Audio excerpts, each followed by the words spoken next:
3 जून 1994 आईबाबांचा लग्नाचा दिवस. त्या दिवशीपासूनच आईची सगळ्यात मोठ्या जॉबला सुरुवात झाली. ती म्हणजे घरातील सर्वांची जबाबदारी आणि बाबांना वेळेवर डब्बा करून देणे. सुरुवात झाली ती शिरपूरपासून, नंतर औरंगाबादमधील एएस क्लब आणि बघता बघता तो दिवस आला, जो म्हणजे 6 नोव्हेंबर 1996, ज्या दिवशी आईने केलेल्या सगळ्या व्रतवैकल्याला देवाने न्याय दिला आणि बाबांना त्यांच्या मेहनतीने, सर्व कुटुंबियांच्या सहकार्याने व आईच्या भक्कम सपोर्टमुळे गव्हर्नमेंट जॉब मिळाला. आई म्हणते की गायत्रीच्या म्हणजेच माझ्या पायगुणामुळे बाबांना गव्हर्नमेंट जॉब लागला, कारण माझा जन्म मे 1996चा व बाबांना जॉब मिळाला नोव्हेंबर 1996ला. पण सगळं हे देवाच्या इच्छेने व आपल्या चांगल्या कामामुळे होत असतं, हे म्हणतात ते अगदी खरं. बाबांचा स्वभाव मुळातच प्रचंड मेहनती. त्यांनी एखादी गोष्ट ठरवली की ते गोष्ट पूर्ण केल्याशिवाय शांत बसत नाहीत. आणि बहुधा हाच गुण आमच्यात पण आलाय. बाबांनी त्यांच्या सरकारी नोकरीच्या कार्यकाळात खूप वेगवेगळ्या उपक्रमांमध्ये सहभाग घेतला. मग ते इंडस प्रकल्प म्हणू नका, बालकामगार मोहीम, चिल्ड्रन्स डे, सोशल अवेअरनेस आणि खूप काही. कित्येकदा मी त्यांना बघितलंय की त्यांनी स्वतःची ताणभूक हरपून व स्वतःच्या प्रकृतीचं काळजी न करता काम केलंय. सगळ्यात सुरुवातीला बाबांची पोस्टिंग होती बीडला, जेव्हा मी फक्त 6 महिन्यांची होते. आई बाबा बीडला शिफ्ट झाले. मला आई सांगत होती की बाबांकडे सायकल होती आणि ते त्यांच्या कामावरून आले की माझ्यासाठी रोज सायकलवर जाऊन ज्यूस आणायचे. ह्यातच दिसून येतं की बाबा हे त्यांच्या कामात किती तत्पर होते, मग ते ऑफिस असो किंवा वडील. बाबा पण म्हणू शकले असते की थकलोय मी, खूप काम केलंय, मी ज्यूस वगैरे काही आणणार नाही. पण त्यांचा मूळ स्वभावच मायाळू आणि प्रेमळ आहे. कर्तव्यदक्ष आणि कोणत्याही कामामध्ये मागे न हटणारे माझे बाबा आज फक्त त्यांच्या एका कामामधून रिटायर होत आहेत. पण आम्ही हे सगळे पॉझिटिव्ह वेमध्ये बघतोय. आमचे बाबा इतके एव्हरग्रीन आहेत की त्यांच्याकडे बघून वाटत नाही की ते रिटायर होणार आहेत. असो, बाबांमध्ये ऑफिसच्या कामासोबतच सर्व गुण आहेत. कधी तुम्ही त्यांना सुंदर गाणं म्हणताना ऐकलं असेल, तर कधी गाण्यावरती ठेका धरून नाचताना, तर कधी सुंदर देवाचं भजन म्हणताना. त्यांची पंचपदी मला खूप आवडते. असे आमचे ऑलराऊंडर बाबा. बीड नंतर बाबांची बदली झाली जालन्याला. तेव्हा मात्र आम्ही औरंगाबादला राहायचो. बाबा रोज अपडाऊन करायचे, कारण माझं शिक्षण सुरू झालं होतं ना. या सगळ्यात आईची मात्र तारेवरची कसरत असायची. सकाळी बाबांचा डब्बा, मग माझं आवरणं, मग माझा डब्बा, मग मला पायी शाळेत सोडणं, मग शिवणकाम करणं, नंतर मला शाळेत आणणं, परत जेवण बनवणं. आईने पण बाबांप्रमाणे कुटुंबासाठी आणि आमच्यासाठी खूप कष्ट केलेत. तिने वेळप्रसंगी बेडशीट विकल्या, साड्या फॉल पिको केल्या, ट्युशन्स घेतल्या. मला आवर्जून सांगावंसं वाटेल की आईने तिची शिवणकामाची मशीन विकून एकेकाळी माझी फीस भरली होती. आईबाबांनी आम्हाला घडवण्यासाठी खूप काही सोचलंय, खूप कष्ट केलेत. पण याच वेळी आमचे सर्व हट्ट पुरवलेत, सगळी हौस केलीये. जी म्हणेन ती गोष्ट आम्हाला मिळालीये, अगदी लहानपणीपासून. ते दोघेही आज सोबत रिटायर होत असताना पाहून खूप मस्त वाटतं. आई रिटायर होतीये बाबांना डब्बा करण्यापासून, आणि बाबा रिटायर होत आहेत त्यांच्या ऑफिसपासून. पण आता तरी त्यांनी स्वतःसाठी जगावं असं वाटतं. असो, जालन्याला बरीच वर्ष नोकरी केल्यावर बाबांची बदली झाली औरंगाबादला आणि आम्ही खूप आनंदात आयुष्य जगलो. बाबा औरंगाबादला असल्यामुळे आम्हाला वेळ देऊ शकत होते. दरवर्षी आम्ही एकदा तरी देवाला जायचो. महिन्यातून 2-3 वेळा हॉटेलला, पिक्चर्सला बाबा आम्हाला नेहमी घेऊन जायचे. आईबाबांनी कशाचीच कमतरता भासू दिली नाही. त्यासाठी दोघांचेही खूप खूप आभार. मी नेहमी म्हणते की मी मुलगा का नाहीये.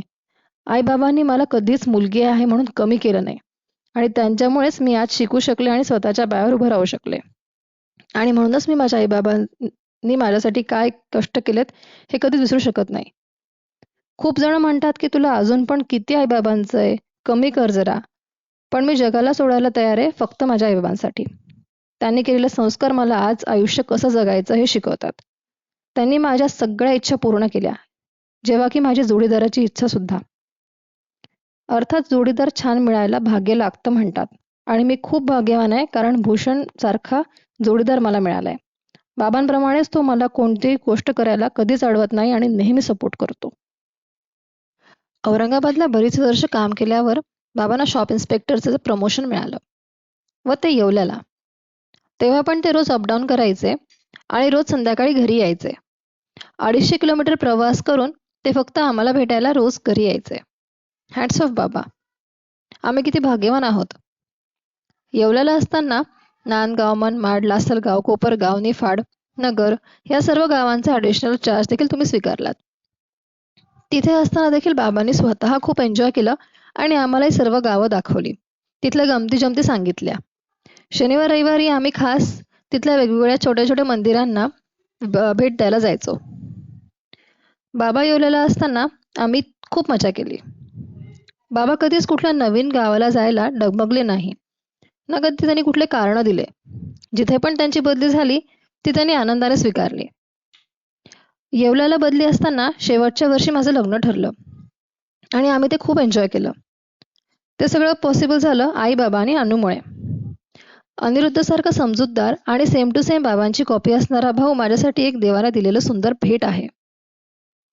त्याची मॅच्युरिटी लेवल आमच्या सर्वांपेक्षा सगळ्यात हाय आहे. आज तो आईबाबांसोबत आहे म्हणून मी निश्चिंत आहे आणि औरंगाबाद सोडून पुण्याला येऊ शकले. पण मी जरी औरंगाबाद सोडलं असेल तरी मी मनाने त्यांच्यासोबतच आहे.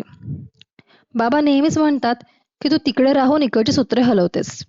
म्हणजेच त्यांना म्हणायचं असतं की तुझं सगळं लक्ष आमच्याकडे असतं. आणि ते खरंच आहे.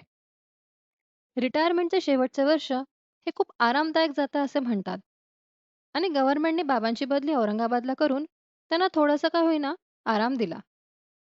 बाबांच्या मते कार्यालय हे कुटुंबच आहे आणि एकदा त्यासोबत आपण जोडले गेलो की ते ऋणानुबंध कायमचेच असतात. औरंगाबादला आल्यावर बाबांना मुख्य सहकार्य लाभले ते कामगार उपायुक्त श्री राऊत सर, सहाय्यक कामगार उपायुक्त श्री पडियाल सर व श्री बोरसे सर आणि सर्व पदाधिकारी वर्ग.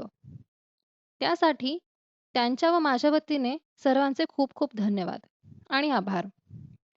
बाबा म्हणतात की त्यांच्या सरकारी सेवेतील शेवटचे व अतिशय सुंदर वर्ष त्यांना औरंगाबाद कार्यालयामध्ये घालवता आले. त्यासाठी पुन्हा सर्वांचे खूप खूप धन्यवाद. शेवटी असंच म्हणावंसं वाटेल की बाबा तुम्ही जरी 58व्या वर्ष लागलं म्हणून रिटायर होत आहात तरी तुमचं अटायर हे 30 वर्ष वयानुसार एव्हरग्रीन आहे आणि तुम्ही असेच कायम राहा. आम्ही खूप उत्सुक आहोत तुमच्यासोबत वेळ घालवण्यासाठी. आणि आता तरी स्वतःला वेळ द्या आणि काळजी घ्या. आपण सगळे सोबतच आहोत. खूप मजा करू. Thank you.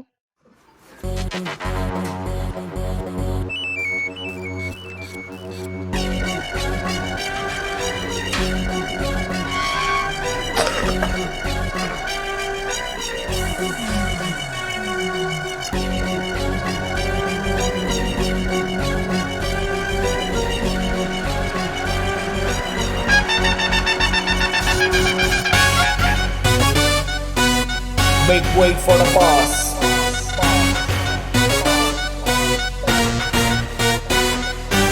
Yo, mother, father, listen up.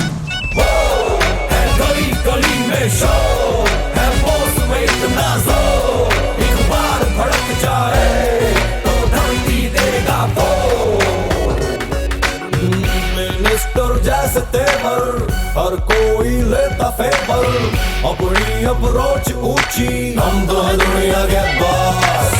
अभी तो अपनी है देसी, ट्रकों में फुल है एसी, म्यूजिक सुनते हैं हाय, हम तो है दुनिया के बॉस. बॉस हुक्म का इक्का बॉस, लाखों का सिक्का बॉस, और जगह पर लिखा boss boss boss boss boss. Six पैक का शहंशाह बॉस, बस ब्रांड पहनता बॉस, एटीट्यूड से बढ़ता बॉस. चलते चलते मेरे ये गीत याद रखना, कभी अलविदा ना कहना, कभी अलविदा ना कहना. रोते हंसते बस यूं